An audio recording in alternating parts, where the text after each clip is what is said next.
Welcome back to The Explainer. So, picture this. It's a random Tuesday night. You're just chilling, scrolling through your social media feed, and suddenly you are bombarded by an endless, literally nonstop stream of hyper-muscular, impossibly shredded physiques. Well, today we're going to decode the secret mechanics behind this modern gym culture. We're going to unpack the science and the sociology behind these extreme, superhuman physical ideals being driven by social media, celebrity transformations, and gym subcultures. It's a fascinating and honestly, sometimes pretty dark journey into the human mind. Let's get into it. Right off the bat, this is the core mystery we've got to solve today. Why are millions of young men around the world suddenly so obsessed with chasing a physical standard that frankly borders on the impossible? It's really easy to look at this trend and just hear surface-level buzzwords like fitness, health, and discipline. But as we dig into the actual data, we uncover something way deeper. Beneath that shiny surface of discipline lies a highly complex web of psychological trauma, underground pharmacology, and a profound crisis of identity that we urgently need to understand. Now, what's really interesting about this slide is looking at the clinical endpoint of this obsession. It's what Harvard psychiatrist Dr. Harrison Pope originally coined the Adonis complex. It describes a deep, all-consuming psychological fixation on male muscularity. At the extreme end of this complex is something called muscle dysmorphia. Sometimes you'll hear it called bigorexia. This is a severe, heartbreaking form of body dysmorphic disorder. We're talking about guys who are exceptionally large, incredibly lean, yet when they look in the mirror, their brain completely tricks them. They genuinely perceive themselves as weak, small, and totally out of shape. It is a literal neurological distortion of reality. Okay, so here's our quick roadmap for today's explainer. We're going to hit the evolution of the ideal, then the modern Adonis complex, the psychology of physical armor, the underground pharmacology crisis, global public health responses, and finally, redefining modern masculinity. Starting right off with Section 1, Evolution of the Ideal. Let's look at how we built this standard. Let's move to and see how this builds chronologically. Because to understand what's happening in commercial gyms today, we have to recognize that this standard didn't just magically pop out of thin air. It was built decade by decade. Think way back to the early 1900s. We have German showman Eugene Sandow, basically the father of modern bodybuilding, setting the very first aesthetic benchmarks in these old vaudeville acts. Fast forward to the 60s and 70s, and pioneers like Ben and Joe Weider, alongside a very ambitious Arnold Schwarzenegger, took this super niche subculture and mainstreamed it into public fitness chains. But the really massive shift? That happens from the 1980s to today. Physiques that used to be considered extraordinary, like literal once-in-a-generation anomalies strictly for Hollywood action heroes, have somehow become the baseline expectation for your everyday guy on Instagram. Moving into Section 2, the modern Adonis complex, shifting expectations.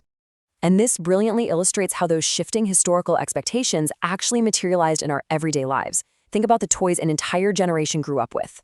Researchers actually took a hard look at iconic male action figures over the decades, and it is wild. When G.I. Joe first launched in 1964, his plastic body dimensions basically matched an ordinary, healthy, active soldier. Totally normal. But by the time the 1990s versions hit the shelves, his proportions were scaled up so drastically that if he were a real, living human being, his biceps would be larger than those of any natural human athlete in recorded history. These action figures literally conditioned a generation. They subtly reflected a culture that was becoming increasingly exposed to and completely normalizing the look of anabolic steroids. All right, Section 3, Psychology of Physical Armor.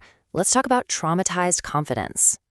We really need to shift our focus completely beneath the surface now. If we want to understand why young men are flocking to the gym and pushing their bodies to the absolute limit, we've got to look at the neuroscience of what I call traumatized confidence. Because when you actually sit down and listen to these young lifters, the primary motivation is almost never just to get healthy. It's a coping strategy. Step 1 usually stems from bullying and rejection, being picked last, experiencing physical violence, or just feeling utterly helpless. Step 2 is what we call the armor response. Lifting heavy weights becomes a way to build a literal physical shield. The underlying goal is to look dangerous so that no one ever hurts them again. And then Step 3 often involves a father gap or an identity crisis. Absent parental figures or severe social anxiety drive these young men to seek validation and respect through sheer physical dominance. In a super unpredictable world, physical strength offers this immediate, intoxicating feeling of control. By the way, understanding these hidden mental drivers is half the battle. If you're finding this deep dive into human behavior and gym culture insightful, take a quick second to smash that like and subscribe button. It tells the algorithm you appreciate structured visual learning, and honestly, it helps us continue bringing this kind of deep dive psychological analysis to curious minds everywhere. Let's dive into Section 4, the underground pharmacology crisis, the underground epidemic. Now, this is where we pivot to the absolute darkest depths of the modern fitness landscape. Because the tragic reality we're facing is that hard work and discipline are increasingly being replaced by highly dangerous, totally unregulated chemical compounds, just to reach these impossible standards. The fitness world has evolved way past traditional anabolics.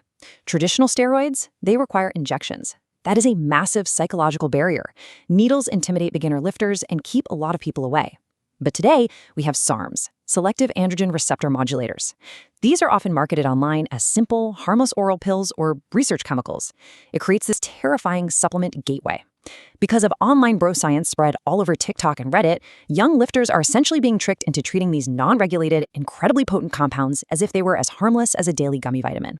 So the crucial point is we absolutely must counter the trivialization of these drugs, because the real-world physiological impacts are devastating.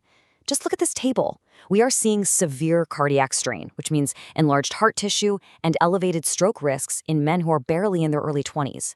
Then there's endocrine shutdown, meaning the body just completely stops its natural testosterone production. The psychological shifts are absolutely brutal. We're talking intense mood swings, aggression, and crushing post-cycle depression. And perhaps most alarming is the dependence escalation. Over 30% of long-term users develop a chemical or psychological dependence on these cycles. It is a massive, quiet public health crisis. Section 5. Global Public Health Responses. Let's look at global strategies. As these performance-enhancing drugs spill out of niche, hardcore bodybuilding environments and into your everyday commercial gyms, governments are actually being forced to react. And right now, we are seeing two very distinct policy models emerge globally. First, you have the punitive model, like we see in Denmark. Anti-doping agencies there actually conduct random spot checks directly inside regular commercial gyms. If you fail or refuse a test, boom, immediate 2-year ban from participating facilities. On the flip side, we have the harm reduction model, which is utilized in Scotland. Their authorities establish specialized, completely non-judgmental drop-in clinics. They provide free blood pressure checks, hormone lab reviews, and even needle exchanges. Now, the debate here is heavily ongoing. Critics of Denmark's model say it just pushes users underground into more dangerous spaces, while Scotland's models focuses on guiding users off harsh compounds like trenbolone, with the ultimate goal of saving millions in long-term emergency healthcare costs down the line. Finally, Section 6. Redefining modern masculinity. The crisis of certainty. So let's zoom out for a second and look at the overarching societal forces driving this hyper-muscular stoicism that is so heavily championed by online influencers today. Sociologists point to a widespread crisis of certainty. Think about it for a minute. Traditional social and economic roles are rapidly evolving, leaving a lot of young men feeling alienated, lonely, or just incredibly anxious. In a world where career success or social standing feels super abstract or even entirely out of reach, physical development is completely different. Building muscle is one of the very few tangible domains where your physical effort directly and visibly equals your output. It's an immediate, measurable accomplishment. Put in the work, see the muscle. But the trap here is that when physical strength becomes your absolute sole metric of self-worth or manhood, it traps and isolates the individual, essentially burying their emotional needs under layers of muscle. Building a healthier, stronger body is undeniably one of the most rewarding journeys you can undertake. The discipline you learn is incredibly valuable. But as this explainer has shown, when fitness becomes an obsession, powered by dysmorphia, chemical compounds, and traumatized confidence, the cost far, far outweighs the reward. True strength requires us to address our underlying emotional health, not just hide from it. Real strength is emotional vulnerability, self-acceptance, and psychological balance. So let's look at our final dashboard for today to sum this up. Number 1, recognize that the cultural baseline has artificially shifted. Number 2, identify if you are actually lifting for health or if you're building armor. And number 3, beware the normalization of these highly dangerous underground supplements. I really want to hear from you on this one. What are your thoughts on modern gym culture and the impact social media algorithms are having on male body image? Are we building healthier humans, or are we just building better armor? Let us know in the comments below. Let's get a really healthy discussion going. Thank you so much for joining me for this explainer. Stay curious, focus on true holistic health, and I will see you in the next one.